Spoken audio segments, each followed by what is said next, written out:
Love marriage वाली versus arrange marriage वाली बहू के संस्कार। एक आलीशान घर के हॉल में सारा परिवार बैठा है। सुजाता के हाथ में लड़कियों के बहुत सारे बायोडेटा है। नॉनसेंस, एक भी लड़की ढंग की नहीं है। मुझे मेरे बड़े बेटे कबीर के लिए एकदम संस्कारी बहू चाहिए जो इस घर को अच्छे से संभाल सके। मम्मी, ऐसी गोपी बहू टाइप लड़की आज के जमाने में कहाँ मिलेगी आपको? हाँ माँ, नित्या सही कह रही है। तू चुप कर कबीर, मुझे पता है इस घर को कैसे चलाना है। बहू तो मेरी पसंद की ही आएगी। अगले दिन सुजाता कबीर के साथ रिया को देखने उसके घर जाती है। रिया चाय की ट्रे लेकर आती है। नमस्ते आंटी जी। नमस्ते बेटा, बैठो। अच्छा रिया, ये बताओ कि तुम्हें खाने में क्या क्या बनाना आता है? आंटी जी, मुझे खाना बनाना तो बिल्कुल नहीं आता, बस मैं चाय बना लेती हूँ। सिर्फ चाय बेटा? हम पैसे वाले हैं, इसका मतलब ये नहीं कि घर की रसोई नौकरानियां संभालेंगी। हमारे खानदान का रूल है कि बहू ही खाना बनाती है। मुझे अपने घर के लिए संस्कारी लड़की चाहिए। ये बोलकर सुजाता कबीर को वहां से लेकर चली जाती है। कुछ दिनों बाद सुजाता और कबीर दूसरी लड़की शिखा को देखने एक रेस्टोरेंट में जाते हैं। Hi aunty. हेलो कबीर। नमस्ते। वेटर, ग्रीन टी लाओ। आंटी, आप लोग को ग्रीन टी ही पसंद होगी ना? बेटा, हमारे यहाँ मेहमानों को अदरक वाली चाय पिलाई जाती है। खैर, तुम ये बताओ कि शादी के बाद तुम्हारा क्या प्लान है? आंटी, मैं अपनी जॉब कंटिन्यू करूंगी। हाँ, क्लबिंग और पार्टीज भी। कबीर, गाड़ी निकाल। बेटा, तुम्हारी ये हाय हेलो वाली लाइफस्टाइल हमारे संस्कारी घर में नहीं चलेगी। ये बोलकर सुजाता और कबीर वहां से चले जाते हैं। शाम को सुजाता एक पार्क में थी, तभी उसकी पुरानी सहेली मधु वहां आती है। अरे सुजाता, कैसी है तू? क्या बात है, बहुत परेशान दिख रही है। क्या बताऊं मधु, कबीर के लिए लड़कियां देख देख कर मेरा दिमाग खराब हो गया है, लेकिन कोई अच्छी लड़की मिली ही नहीं। तो तुझे कबीर के लिए कैसी लड़की चाहिए? देख मधु, मुझे कबीर के लिए एक ऐसी बहू चाहिए जो घर को संभाले और जिसमें कूट कूट कर संस्कार भरे हों। तू टेंशन मत ले सुजाता, मैं ढूंढूंगी तेरे लिए ऐसी बहू। ये बोलकर मधु वहां से चली जाती है। अदिति अपने घर में है। आज उसे लड़के वाले देखने आए थे। अदिति ने एक सिंपल सूट पहना था और वो लड़के वालों को चाय नाश्ता दे रही थी। अंकल जी, चाय लीजिए। भाई साहब, मेरी अदिति तो घर के कामों में एकदम परफेक्ट है। देखिए सीमा जी, लड़की तो बहुत संस्कारी है, पर हमारे बेटे को थोड़ी मॉडर्न लड़की चाहिए थी। हमें ये रिश्ता मंजूर नहीं है। लड़के वाले वहां से उठकर चले जाते हैं। उनके जाते ही अदिति अपना असली रंग दिखाती है। मम्मा, मेरा तो दम घुट गया इस बहनजी वाले सूट में। इतना ड्रामा किया, फिर भी रिजेक्ट करके चले गए। शांत हो जा अदिति। क्या शांत हो जाऊं? मैं कोई गवार नहीं हूँ। मैं बहुत अच्छी मॉडर्न हूँ, लेकिन मुझे पता है कि अमीर और पैसे वाले परिवारों को फंसाने के लिए संस्कारी बहू का नाटक करना पड़ता है। एक 5 स्टार होटल में किंजल अपनी फैमिली और कुछ लड़के वालों के सामने बैठी है। अंकल, मैं बहुत क्लियर बात करती हूँ। शादी के बाद मैं अपना बिजनेस खुद हैंडल करूंगी। मुझे कोई रोके टोके ये मुझे बिल्कुल पसंद नहीं है। बेटा, बहुओं को घर संभालना चाहिए। और ये कैसे कपड़े पहने हैं तुमने बड़ों के सामने? आंटी जी, कपड़े मुझे पसंद है, मैं वही पहनूंगी। अरे बदतमीज लड़की, इतना मॉडर्न होना भी अच्छा नहीं होता। हमें अपने घर के लिए अच्छी संस्कारी बहू चाहिए, मॉडर्न बहू नहीं चाहिए। हमें ये रिश्ता मंजूर नहीं है। ये कहकर कमलेश और विनोद वहां से चले जाते हैं। इन लोगों को घर के लिए बहू थोड़ी चाहिए, नौकरानी चाहिए, और वो मैं नहीं हूँ। मैं जैसी हूँ वैसी ही रहूंगी। अदिति अपने घर के हॉल में अपनी माँ के साथ बैठी थी, तभी उसकी माँ की सहेली मधु वहां आती है और उनके साथ बैठकर बातें करने लगती है। सीमा, मेरी सहेली सुजाता का परिवार अमीर है। सुजाता अपने बड़े बेटे के लिए एक संस्कारी बहू ढूंढ रही है। मैं तो कहती हूँ तो अदिति की शादी वहाँ करवा दे। अरे मधु, तूने तो मेरे मुंह की बात छीन ली, लेकिन सुजाता इतनी आसानी से मानेगी थोड़ी। वही तो मैं समझा रही हूँ। सुजाता को बातों पर यकीन नहीं होता। उसे अपनी आंखों देखा सच चाहिए। वो रोज सुबह पास वाले मंदिर में जाती है। कुछ ऐसा करो कि वो अदिति एक ही बार में देखकर इम्प्रेस हो जाए। बस इतनी सी बात। मधु आंटी, आप फिक्र मत करो। अब मैं ऐसा जादू करूंगी कि सुजाता आंटी खुद मेरे घर आकर मुझे अपनी बहू बनाने की भीख मांगेंगी। अगले दिन मंदिर में सुजाता हाथ में पूजा की थाली लिए सीढ़ियां चढ़ रही है, तभी उसे सुरीली आवाज में भजन सुनाई देते हैं। कितनी मीठी आवाज है। ये कौन लड़की है जो इतने प्यार से भजन गा रही है? सुजाता सीढ़ियां चढ़कर ऊपर जाती है और देखती है कि अदिति बैठकर भजन गा रही है। भजन खत्म होते ही वो पंडित जी के पैर छूती है और उन्हें दक्षिणा देती है। पंडित जी, ये दक्षिणा रख लीजिए। इसके बाद अदिति मंदिर के बाहर बैठे कुछ गरीब बच्चों के पास जाती है और उन्हें अपने हाथों से पूरी सब्जी खिलाने लगती है। हे भगवान, क्या आज के जमाने में भी ऐसी लड़कियां होती हैं? कितनी संस्कारी बच्ची है। सुजाता अदिति के पास जाने वाली होती है कि तभी कुछ औरतें सुजाता के पास आकर खड़ी हो जाती हैं। अरे कमरा, देख रही हो इस लड़की को? रोज सुबह उठकर इस मंदिर में आती है और इन गरीब अनाथ बच्चों को अपने हाथों से खाना खिलाती है। हाँ चंपा, ये भी नहीं देखती है कि ये बच्चे किस जात के हैं, कितने गंदे हैं। अरे बड़ी किस्मत वाली होगी वो सास जिसके घर में ये साक्षात लक्ष्मी बहू बनकर जाएगी। सही कह रही हैं ये औरतें। लड़की दिखने में भी सुंदर है, बड़ों की इज्जत भी करती है और संस्कार तो इसमें कूट कूट के भरे हैं। सुजाता खुशी खुशी पूजा करके वहाँ से चली जाती है। सुजाता के जाते ही अदिति का व्यवहार बदल जाता है। ए दूर हटो मुझसे, चिपकने को नहीं बोला था मैंने, बस दूर से खाने की एक्टिंग करनी थी। शक्ल देखो अपनी, एकदम जानवरों जैसी है। चलो भागो यहाँ से। बच्चे वहाँ से भाग जाते हैं। तभी चंपा और कमला अदिति के पास आती है और अदिति उन्हें पैसे देती है। ये लो आंटियों, आपके पैसे। बहुत बढ़िया किया आज आपने। बस एक तो दिन ऐसे ही मुझे देखकर मेरी तारीफों के पुल बांधे हैं। यह बोलकर अदिति वहाँ से चली जाती है। अगले दिन सुबह सुजाता फिर से मंदिर में आती है। अदिति मंदिर की सीढ़ियों पर एक बूढ़ी औरत को सहारा देकर ऊपर चढ़ा रही थी। आराम से माई, धीरे धीरे चलो। अदिति उस बूढ़ी औरत को ऊपर लाकर बिठाती है और उसे पानी पिलाती है और उसके पांव दबाती है। जग जग जिया मेरी बच्ची। मेरी आंखों ने बिल्कुल सही हीरा पहचाना है। आज तो मैं इसे बिना बात किए घर ही नहीं जाऊंगी। अदिति वहां से चली जाती है और जहां प्रसाद बट रहा था वहां जाकर मदद करवाने लगती है। तभी सुजाता धीरे से उसके पास जाती है। बेटा, थोड़ा प्रसाद मुझे भी मिलेगा? जी आंटी, बिल्कुल, लीजिए। बेटा, मैं तुम्हें 2 दिन से नोटिस कर रही हूँ। बहुत अच्छे संस्कार दिए हैं तुम्हारे माता पिता ने। वैसे तुम रहती कहाँ हो? आंटी, मैं पास वाली कॉलोनी में ही रहती हूँ। अच्छा, तो क्या मैं तुम्हारे घर चल सकती हूँ? तुम्हारे माता पिता से मिलना है। जरा मैं भी तो देखूं कि कौन है तुम्हारे माता पिता जिन्होंने इतने अच्छे संस्कार दिए हैं। हाँ हाँ आंटी जी, जरूर, चलिए आप मेरे साथ मेरे घर। सुजाता अदिति के साथ उसके घर पहुंचती है और उसकी माँ सीमा के साथ बैठकर बातें करने लगती है। अरे हमारी बेटी तो बहुत संस्कारी है, सच में। इतने में ही अदिति किचन में जाती है और कुछ समय बाद ट्रे में चाय और नाश्ता लेकर आती है और सुजाता के पांव छूती है और उसे नाश्ता देती है। जीते रहो बेटा। सीमा जी, मुझे आपकी बेटी बहुत पसंद आई। मेरे कबीर के लिए मुझे ऐसी ही बहू चाहिए थी। अगर आप लोगों की हाँ हो तो मैं कल ही अपने बेटे को लेकर आऊंगी। सुजाता जी, आपके जैसे बड़े खानदान से हमारी बच्ची का रिश्ता जुड़ना, ये तो हमारे लिए सौभाग्य की बात है। फाइनली तीर निशाने पर लग ही गया। अगले दिन सुजाता कबीर को लेकर अदिति के घर पहुंचती है। अदिति सूट पहनकर सबके लिए चाय नाश्ता लेकर आती है। अदिति सुजाता के पैर छूती है, फिर वो साइड में जाकर खड़ी हो जाती है। बेटा, वहाँ क्यों खड़ी हो गई हो? आओ यहाँ मेरे पास बैठो। जी आंटी जी। बेटा अदिति, हम लोग यहाँ रिश्ता पक्का करने आए हैं। अगर तुम्हें कबीर से अकेले में कोई बात करनी है तो तुम दोनों जाकर बात कर सकते हो। नहीं आंटी जी, इसकी कोई जरूरत नहीं है। आप लोग बड़े हैं और बड़ों का फैसला हमेशा सही होता है। सीमा जी, मेरी तरफ से ये रिश्ता पक्का है। कुछ देर बाद सुजाता और कबीर वहाँ से चले जाते हैं। आई बड़ी स्टैंडर्ड वाली बुढ़िया, अकेले में बात कर लो। अरे मुझे क्या बात करनी है तेरे बोरिंग बेटे से? मुझे तो तेरी करोड़ों की प्रॉपर्टी और उसकी तिजोरी से मतलब है।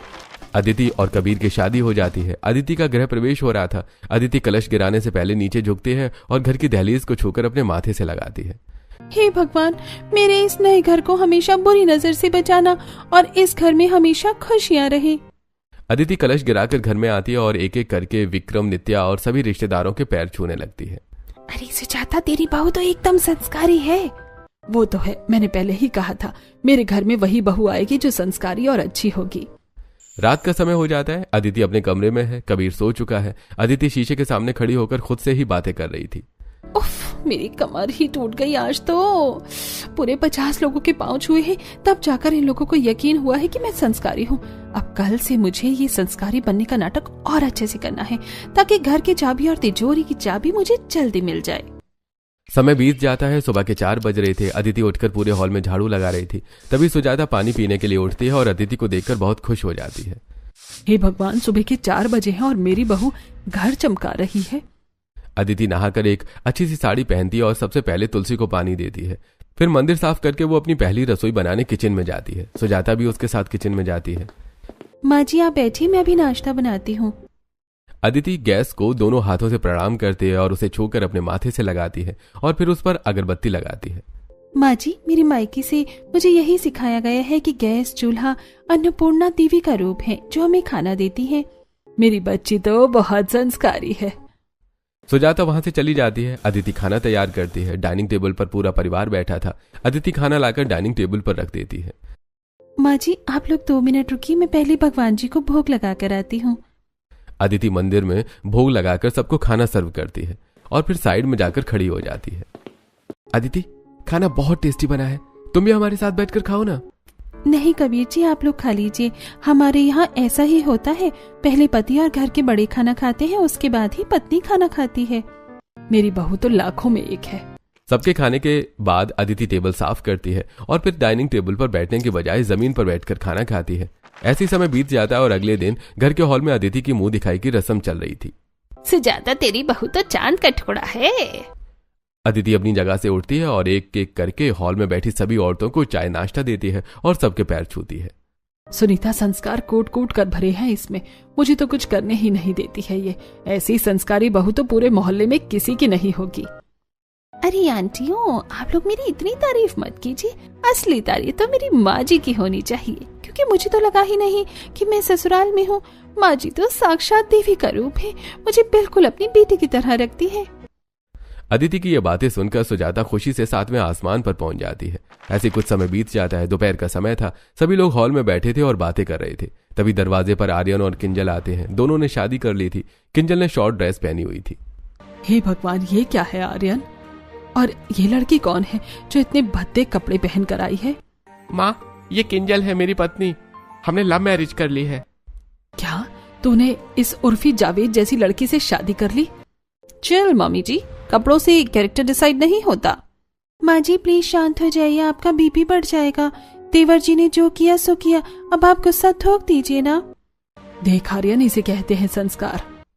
अगले दिन सुबह के 9 बज रहे हैं। डाइनिंग टेबल पर सब नाश्ता कर रहे थे। अदिति साइड में खड़ी है। तभी किंजल वहां आती है।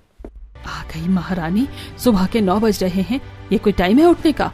कुंभकर्ण की बेटी हो क्या? मम्मी जी मुझे अपनी 8 घंटे की स्लीप पूरी करनी होती है।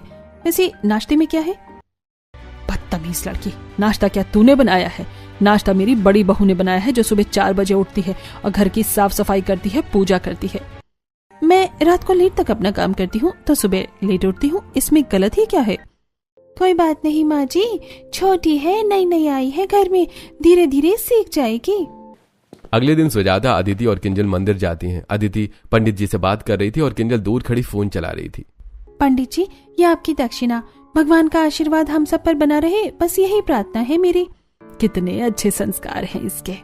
अरे ओ मॉडर्न मैडम, वहाँ दूर खड़ी फोन में क्या खुशी हुई हो? भगवान के घर आई हो, थोड़ा माथा ही टेक लो। कोई संस्कार नाम की चीज है या नहीं? मामी जी मैं माथा टेक चुकी हूँ। हाँ तुम्हारे तो सारे काम ही उल्टे हैं। थोड़ी देर बाद तीनों मंदिर से बाहर निकल रही थी। तभी किंजल रुक जाती है और बाहर बैठे कुछ भिखारियों को समोसे और कचौड़ी लाकर देती है। फिर वो अपना फोन निकालकर उनके साथ वीडियो बनाने लगती है। हे गाइस, आज मैं मंदिर आई थी। देखा दी थी, ये सब सिर्फ दिखावा है, असली संस्कार तो तुम्हारे हैं जो चुपचाप दान करती हो। तीनों वहां से चले जाते हैं। कुछ समय बाद एक रिश्तेदार की शादी का फंक्शन था। अदिति ने साड़ी पहनी थी। फंक्शन में पहुंचकर अदिति सबके पांव छूती है और फिर काम में लग जाती है। वहीं किंजल ने एल शॉर्ट ड्रेस पहनी थी और सेल्फी ले रही थी। अरे सुजाता ये तेरी छोटी बहू है, इसने कैसे कपड़े पहन कर आई है ये?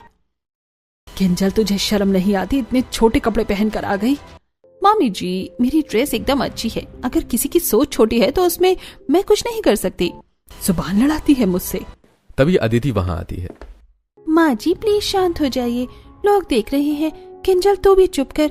माँ जी आप मेरे साथ चलिए, मैं आपको जूस पिलाती हूँ।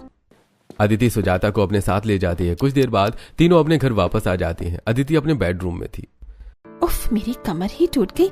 आज काम करते करते सिर्फ संस्कारी दिखने के चक्कर में मेरी तो जान ही निकल गई। पर कोई बात नहीं अदिति, थोड़ा ड्रामा और फिर घर की तिजोरी की चाबी सीधी तेरे हाथों में होगी। सुबह का समय है। नित्या अपने बेडरूम में आराम से फोन चला रही थी। तभी अदिति हाथ में चाय की ट्रे लेकर आती है। गुड मॉर्निंग ननन जी, और चाहिए मैं आपके लिए गर्मा गर्म चाय लाई हूँ। अरे आप बस आराम से यहीं बेड पर बैठ कर चाय पीजिए, मैं आपका सर दबा देती हूँ। कल रात आप बता रही थी ना कि आपको हल्का सा सर दर्द है। अदिति नित्या का सिर दबाने लगती है। मेरा बस चले ना तो इस महारानी का सर नहीं सीधा गला ही दबा दूं। तभी कमरे में सुजाता आती है। हे भगवान कितनी संस्कारी बहू मिली है मुझे। अदिति मेरी नित्या की सेवा ऐसे ही कर रही है जैसे कोई बड़ी बहन हो। कुछ देर बाद नित्या फिर से फोन चलाने में लग जाती है। तभी किंजल वहां आती है। नित्या, तुम्हारे फाइनल एग्जाम सर पर है और तुम सुबह से बस इंस्टाग्राम पर टाइम वेस्ट कर रही हो। तभी वहां सुजाता आ जाती है। तू मेरी बेटी पर हुक्म चलाने वाली कौन होती है? मामी जी, मैं कोई हुक्म नहीं चला रही हूँ, मैं तो बस इसके भले के लिए कह रही हूँ। तो मुझे मत सिखा कि क्या सही है और क्या गलत है। बड़ों से बात करने की तमीज नहीं है और चली है मेरी बेटी का करियर का ज्ञान देने। किंजल गुस्से में वहां से चली जाती है। उधर अदिति अपने कमरे में फोन पर अपनी सहेली से बात कर रही थी। अरे यार, वो ननंद है ना मेरी, मैं उसकी सेवा क्या करने लगी, वो तो महारानी समझने लगी है। बस एक बार इस घर की तिजोरी की चाबी मेरे हाथ लग जाए ना, फिर मैं इस ननंद और सास दोनों का सारा भूत उतार दूंगी। अगले दिन की बात है। किंजल किचन में खड़ी थी और यूट्यूब पर देखकर सूजी का हलवा बनाना सीख रही थी। आज ही देसी घी का हलवा खाकर मम्मी जी पक्का इम्प्रेस हो जाएंगी। किंजल सुजाता को बुलाने के लिए बाहर हॉल में चली जाती है। तभी अदिति किचन में आती है और किंजल के बनाए हुए हलवे में वो नमक मिला देती है। अब आएगा मजा। अदिति वहां से चली जाती है। किंजल हॉल में सुजाता के पास हलवा लेकर आती है। मम्मी जी, मैंने आपके लिए अपने हाथों से सूजी का हलवा बनाया है, प्लीज एक बार टेस्ट करके बताइए। सुजाता हलवा खाती है। थू, अरे मुझे मारना चाहती है क्या तू? क्या हुआ मम्मी जी? क्या हुआ? जहर मिला रखा है तूने इसमें। हलवे में इतना नमक कौन डालता है? माँ जी पानी पीजिए। और किंजल, अरे तुझे खाना बनाना नहीं आता तो मुझे बोल देती ना। पर मम्मी जी, मैंने तो। शट अप, चुपचाप चली जा मेरी नजरों के सामने से। किंजल अपने कमरे में जाती है और रोने लगती है और फिर अपनी माँ को फोन करती है। मम्मी, मैं यहाँ बहुत कोशिश कर रही हूँ सबका दिल जीतने की, पर मुझसे कुछ नहीं हो रहा। सब मुझे सिर्फ ताने ही मारते हैं और मेरे कपड़ों को जज करते हैं। मुझे यहाँ बिल्कुल अच्छा नहीं लग रहा मम्मी। देख बेटा, भागना किसी प्रॉब्लम का सोल्यूशन नहीं है। नया घर है, टाइम तो लगेगा। तू रो मत, हिम्मत रख और अपनी कोशिश करते रहे। अगली सुबह का समय है। सुजाता हॉल में बैठी है। तभी अदिति वहां आती है। माँ जी, आज मैंने कबीर जी और इस पूरे परिवार की लंबी उम्र और सलामती के लिए व्रत रखा है। आज मैं कुछ नहीं खाऊंगी और ना ही पीऊंगी, बस भगवान का नाम लूंगी। जीती रहो मेरी बच्ची। तभी किंजल वहां आती है जो कि पार्टी में जा रही थी।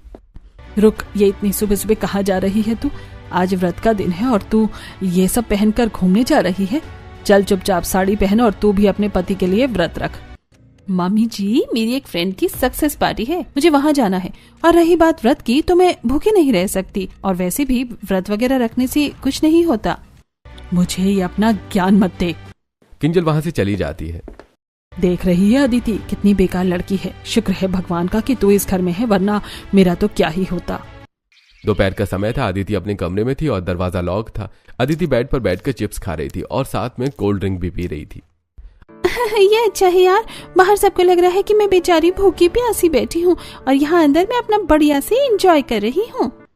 अगले दिन हॉल में सुजाता की कुछ सहेलियां बैठी हुई थी। तभी अदिति एक ट्रे में चाय और समोसे लेकर आती है और सबको सर्व करके सबके पैर छूती है। अरे सुजाता, तेरी बड़ी बहू तो सच में बहुत संस्कारी है। अदिति बेटा, तुम वहाँ क्यों खड़ी हो? आओ यहाँ हमारे पास सोफे पर बैठो। नहीं नहीं माँ जी, बड़ों के बराबर नहीं बैठा जाता। तभी किंजल शॉर्ट ड्रेस पहने वहां आ जाती है। वो सीधा आकर सोफे पर सुजाता की सहेलियों के बीच में बैठ जाती है। हाय आंटीज, हेलो एवरीवन, क्या चल रहा है? ये क्या बदतमीजी है किंजल? मम्मी जी, इसमें बदतमीजी क्या है? सोफा खाली था तो मैं बैठ गई। सुजाता, तुम्हारी छोटी बहू तो बहुत ही तेज है। चुपचाप अपने कमरे में जा महारानी। किंजल वहां से चली जाती है। कुछ दिनों बाद घर में बड़ी पूजा थी। अदिति और किंजल हॉल में खड़ी थी। उनके सामने सुजाता खड़ी थी। कल घर में बहुत बड़ी पूजा है। तुम दोनों को सुबह उठकर अपने हाथों से भगवान के लिए प्रसाद तैयार करना है। मम्मी जी सॉरी, लेकिन मैं प्रसाद नहीं बनाने वाली। कोई बात नहीं मम्मी जी, मैं हूं ना, मैं प्रसाद बना दूंगी। समय बीत जाता है। रात के 3 बज रहे थे। अदिति अपने कमरे से निकलती है और किचन में जानबूझकर कुछ बर्तन जोर से गिरा देती है। हे भगवान, सुबह के 3 बज रहे हैं और मेरी बड़ी बहू अभी से प्रसाद बनाने के लिए उठ गई है।